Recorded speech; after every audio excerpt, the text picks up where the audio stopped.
Hi, thanks for clicking on this video. We're here at Trinity Wesleyan Church so that we can unleash hope to those around us, and that includes you. So thank you for being a part of what's going on in our church, even through technology. We hope that this video is a blessing to you, and at the end, you're going to see some next steps and ways that you can get involved even after this video is done. The devil's never going to come to you and go, hey, I have this chain. I want to give you a lifelong addiction that absolutely makes you go bankrupt, causes you to be hurled into a divorce, and makes your children hate you. Here's what I want to do. Want to let me do it? No, what does the enemy do? He never brings us a chain. What does he do? He brings us a choice. Begin to look at it. It seems harmless, but here's the problem. One choice always leads to another. All of a sudden, the enemy goes, hey, there's more where that came from. The enemy doesn't bring us chains. He brings us links, and he forces us to build our own chain. And some of us, we're going through our life, and we wonder why we can't find our purpose. We wonder why we can't open any doors. We wonder why no relationships are working out. We wonder why everything we put our hand to doesn't prosper. I'm telling you, it's because you're in chains. We're going to be wrapping up our series called Holy Habits today. And we're going to be talking about the habit of being steadfast. Or you could say the word faithful. Or if you want to make it real modern, just don't quit. Like, you have to stay with it. There's this idea in this principle, and I've said it for years and years, and I've watched it play out, but it's this idea that being faithful in little things is a big thing. Being faithful in the little things is a big thing. We actually see this philosophy and we see this idea in the context of Scripture in many different ways. One example would actually be in Matthew chapter 27, verse 20, where Jesus says, I tell you the truth. If you had faith even as small as a mustard seed, you could say to this mountain, move from here or there, and it would move. Nothing would be impossible. The concept that something as small as the faith of a mustard seed could move a mountain. But I'm here to tell you today that this principle and the idea, the little bitty things over the context of time, make a big difference. I'll give you some examples. Eating at home instead of eating out actually puts more money in your bank account. Instead of just going out and door dashing all the time, instead of doing that every day, you may not see it right away, but actually staying at home and getting groceries, making food night after night after night after night, over a month, you're going to start to see that money in your bank account. You will see it. You know how I know that? We're doing it currently. We see the fruits of it. Or you could think about it as working out. You work out on day one. You're like, oh man, I must have a six-pack already, or I must have rippling muscles. And you look at yourself in the mirror. You're like, why not yet? Like, I worked out. It hurt a lot. Like, I'm feeling good. And then you look on day 30, and if you keep at it, you're like, I see some progress, but it's not what I wanted. But if you keep at it after 365 days, after a full year, you see the fruits of your labor. You see that over time, it actually is starting to pay off.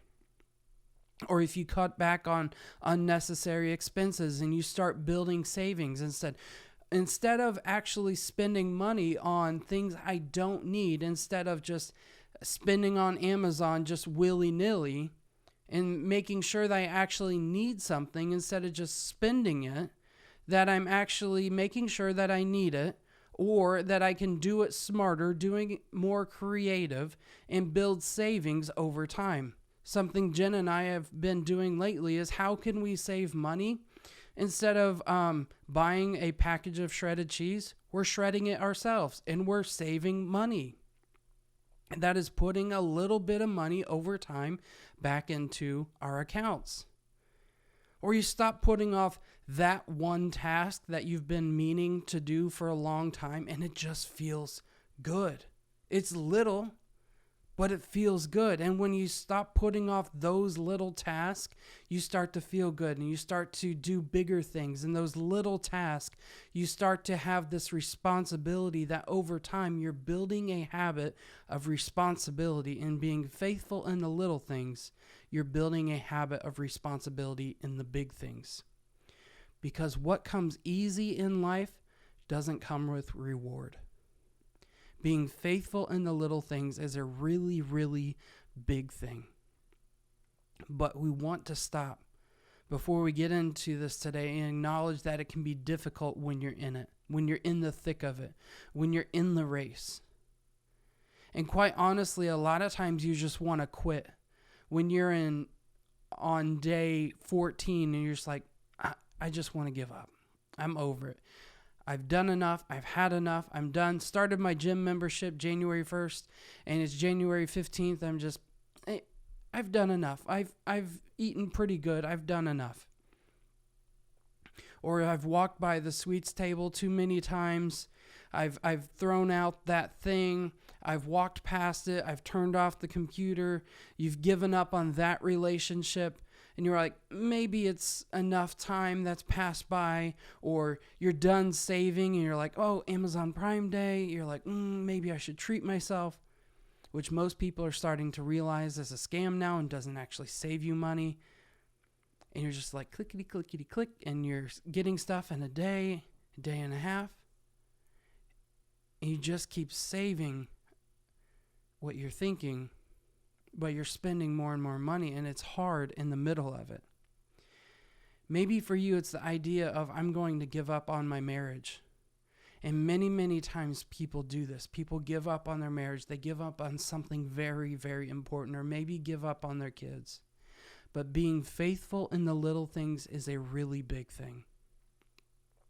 Just a little bit of faithfulness can go a long way. In Luke chapter 16, verse 10, it tells us that if you're faithful in the little things, you'll be faithful in the large. If this idea, if we'll just stick with it, don't give up. When you cross different anniversaries, whether it be at work or in your marriage, it makes you become really reflective and thoughtful. In that context, when you come across milestones, I was wondering, does faithfulness compound over time? Is it like interest? Like over time, you have compounding interest? Does it matter like over the course of time? So I was sitting there and you're thinking, you're like, I don't know, does it? Does it work over time? Does it make a difference? I met a guy named Kurt, and we were at a meeting together, and Kurt was, we were getting to know each other, and he told me he was heading out to Western Oklahoma. And he was heading out to go because he said, my parents, they're celebrating their 75th wedding anniversary, blah, blah, blah. So we're going out. I'm like, hold on a second. Did you say you're going out for your parents' 75th birthday? He said, no, their 75th anniversary. I told him, hold on a second. I've never known somebody that's been married for 75 years. Kurt, they must have known each other for a long, long time. And they must have liked each other quite a bit as well, too. And maybe you're like me when you hear that. I just want to talk to these people. And I'd love to hear, like, if you're married, you probably like, how did you put up with it? How did it work out? What is the secret ingredient? This faithfulness compounds over time. And in that moment, I was contemplating this couple of 75 years, and I realized it does matter. And whether it's 75 years of marriage, 25 years of going through life, or your first year of college, the first few months of your workout, or 7 days of sobriety, you string it together and you're faithful in the little things. It makes a major difference. You just can't quit. And in order not to quit, you have to have something called grit. In order to not quit, you have to have grit. You can't give up. Right now, what you need to do is slap your neighbor and tell him you need some grit in your life. No, don't actually smack him. We all need grit in our lives. But I'm going to point something out here and we all need to have some grit. And I need you to remember this and have this as something easy to remember. It's called an acrostic form. If you've been out of school for a long time, it's called acrostic. Basically, all the letters stand for something. So the G stands for grace. You have to have grace. The R is resilience. The I is integrity. We're going to go through these one at a time. And the T is teachability. The G is grace. Okay, you need grace for yourself. Why? Because you're going to mess up. And when you mess up, you start thinking you're not good enough. You're not worthy. You're not capable. And you disqualify yourself. You pull yourself out of the race. Yes, you pull yourself out of the race. Nobody else was pulling you out of the race because you don't have what it takes. You pull yourself out of the race. And others are going to mess up, and you need grace for them. We see in the scriptures in 2 Corinthians chapter 12, where the Bible says, my grace, God is speaking. He says, my grace is sufficient for you. My power is made perfect in your weakness. My grace is sufficient for you. I got a question for you. If God says his grace is sufficient for you, why won't you let that be enough? Why are you going to sit there and rip yourself down when God already said that is sufficient? If it's sufficient, let it be sufficient.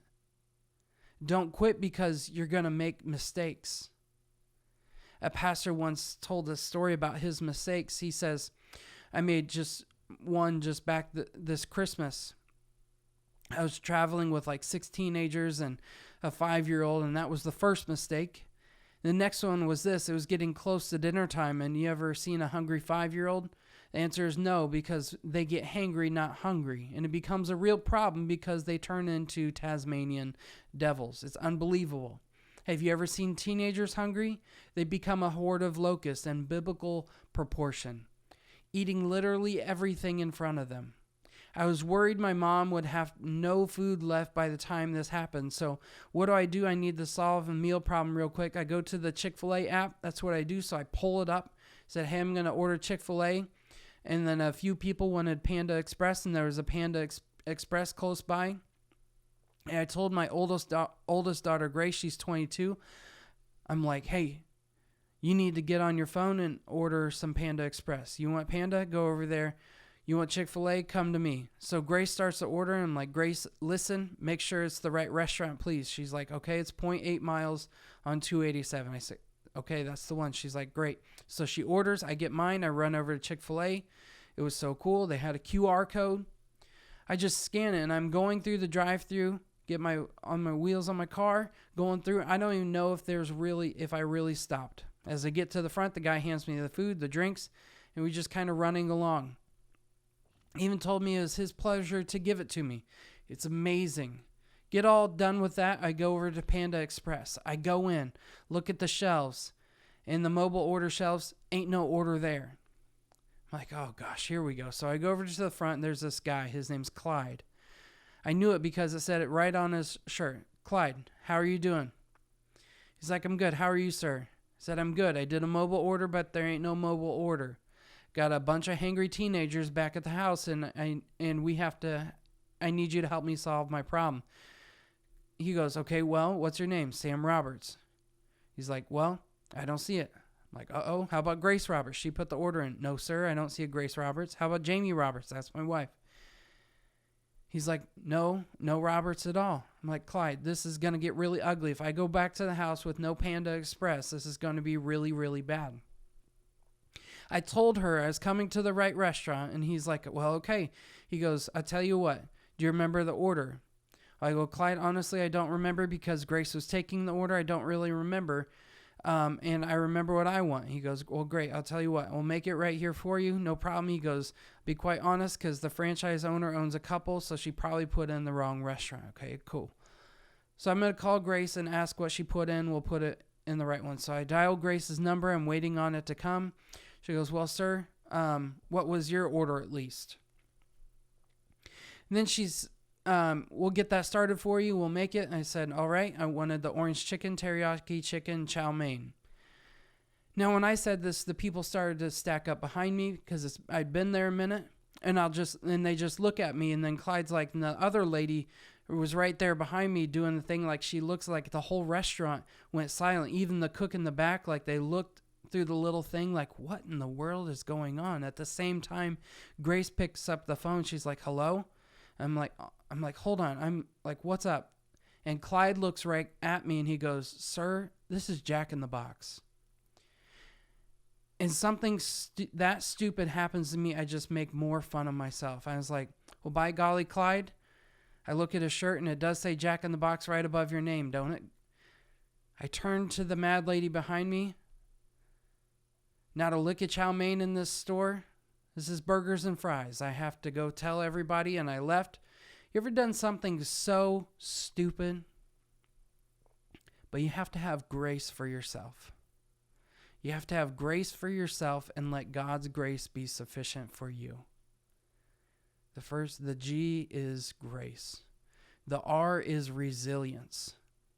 You have to have resilience. Galatians 6:9, let us not become weary in doing good.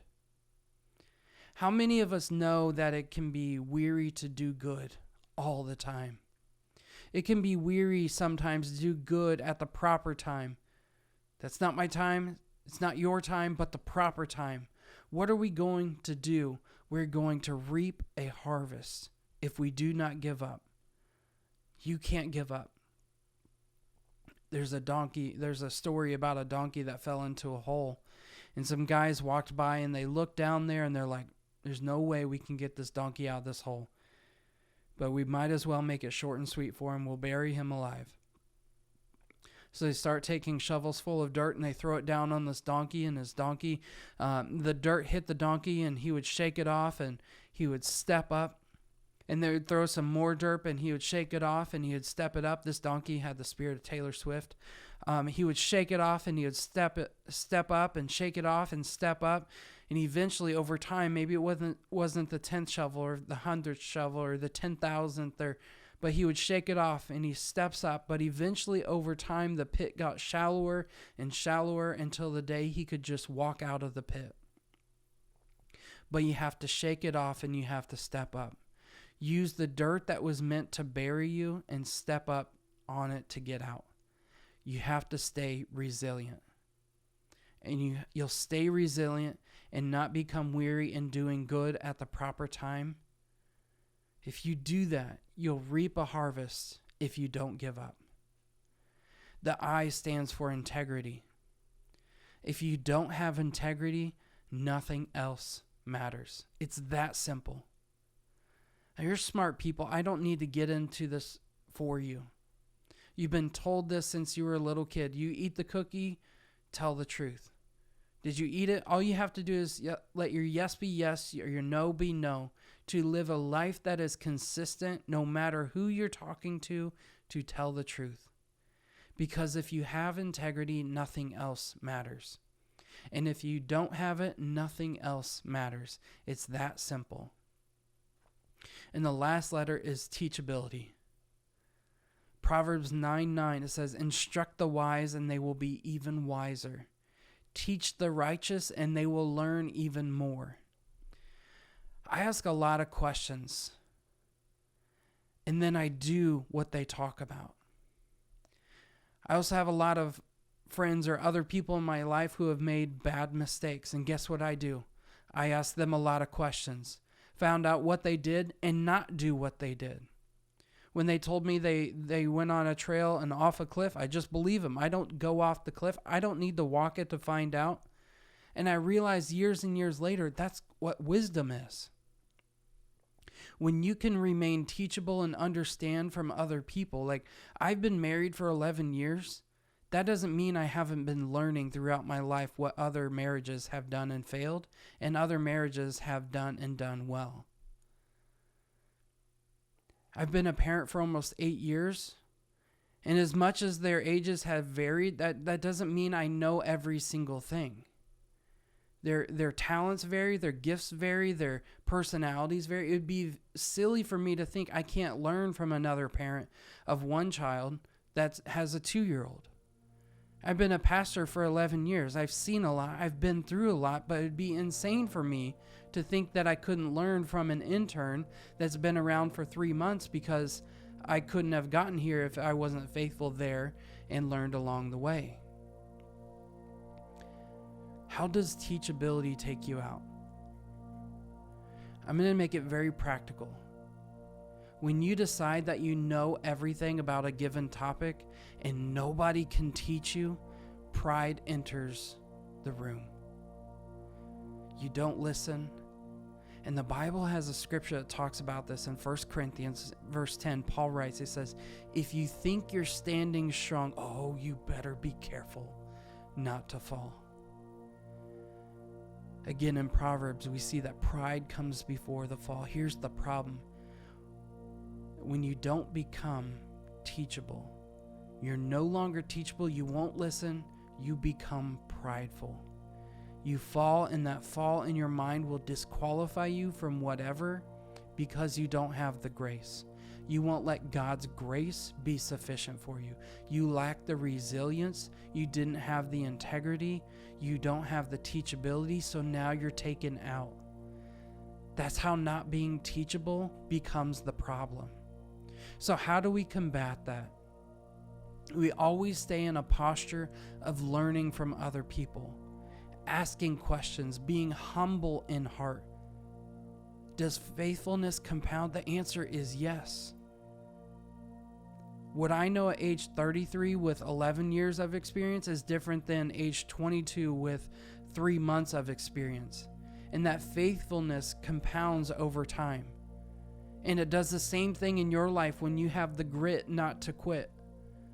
You have to have grace for yourself, letting God's grace be sufficient. You have to have resilience. You have to have integrity and always be teachable in the little things, because the little things become big things. I don't remember her name right now. It's not important for our purposes. But what matters is her impact. She was faithful in the little things and had a big impact on thousands. I'm telling you, thousands, if not 10,000 people, of students and faculty at Indiana Wesleyan University.